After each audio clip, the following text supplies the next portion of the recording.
Huge night in America. The first college football playoff rankings have been released. Here's a look at the projected bracket. Oregon, Georgia, Miami, and BYU would receive a first-round bye. The 4 first-round matchups: Indiana clashing with Tennessee, Ohio State hosting Boise State and Columbus, Notre Dame visiting Penn State. If that's the matchup, I'm asking the committee to please make that a night game. And new SEC rivals Alabama and Texas going head-to-head. 11 games to be played, culminating with the national championship in Atlanta. And for more, welcome in the president of Pate State University, Josh Pate, and 24/7 Sports college football reporter Brandon Marcello. President Pate, I will start with you. What's your biggest takeaway from the first college football playoff rankings? Penn State a little bit higher than I thought there would be. I wonder about the whole SEC picture, Akeem.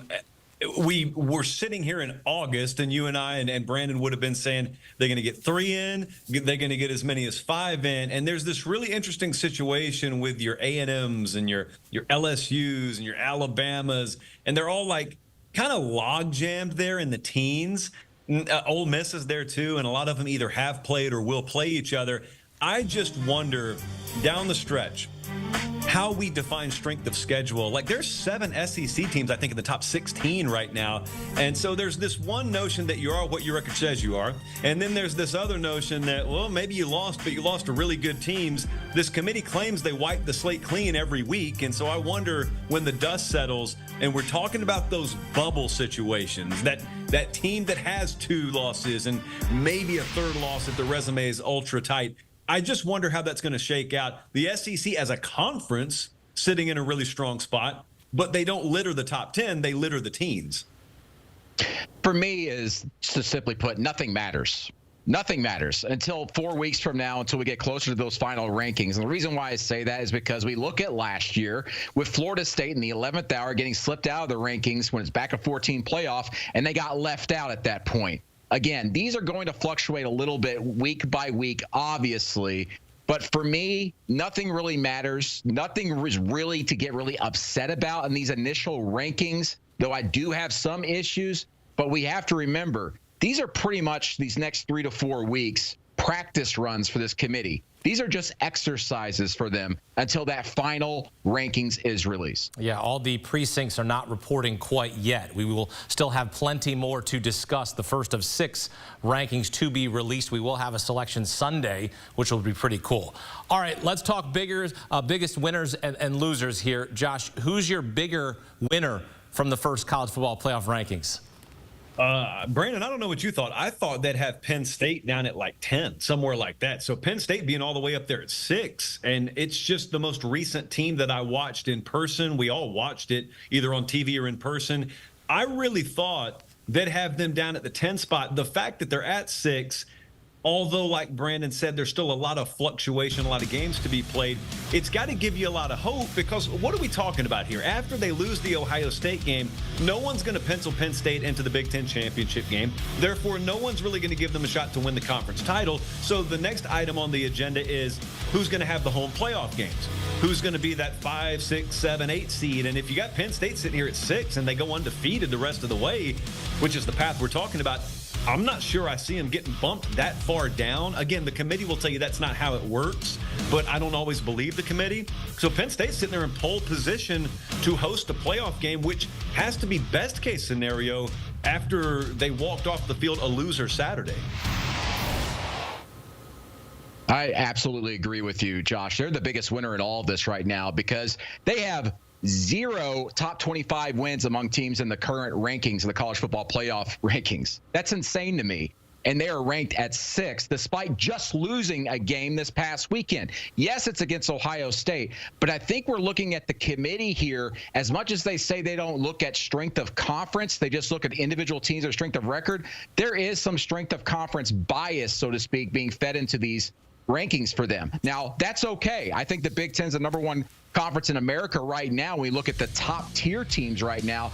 But Penn State, 0 top 25 wins. Their strength of schedule is 28th, and the remaining strength of schedule is pretty weak. The remaining schedule, all very winnable games they'll be favored in: Washington, Purdue, Minnesota, and Maryland. So what are we going to do with Penn State if they win out? You can't really maybe move them up all that much further. Are they just going to stay at 6 for 3, 4, 5 straight weeks here? I mean, it's very, very possible. And as a result of that, they're going to be able to host a playoff game, which we'll get into here. Really, if we were to play the playoff today, really screws another Big Ten team. Yeah, a quality win, though, for Penn State against Illinois. I know Illinois has dropped off, but then that overtime win, tale of two halves against USC, also on the resume as well. The committee certainly valuing that as well. All right, Josh, who's your biggest loser from the first CFP rankings? It's going to sound a little weird. I circled Indiana as my big loser, not because of where they are right now. They're sitting at number 8. Now, I know there's a lot of debate out there from what I've seen that if they were the Ohio State or Michigan brand, they'd be higher. Well, of course they would be. That's the way this stuff works. You need to win for about 40 or 50 consistent years. You'd get that benefit of the doubt, too.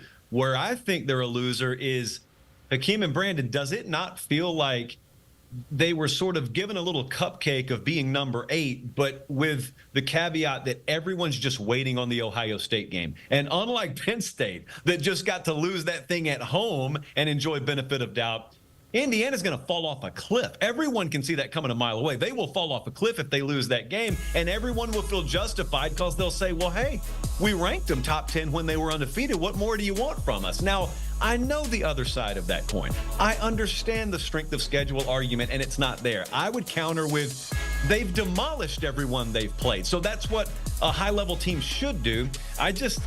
Good for them right now, and if they win the rest of the way, it'll be a moot point, obviously. But if they lose a game, I think they're prepared to slide as much as any of these teams. And Brandon, they got a big game this week at home against Michigan.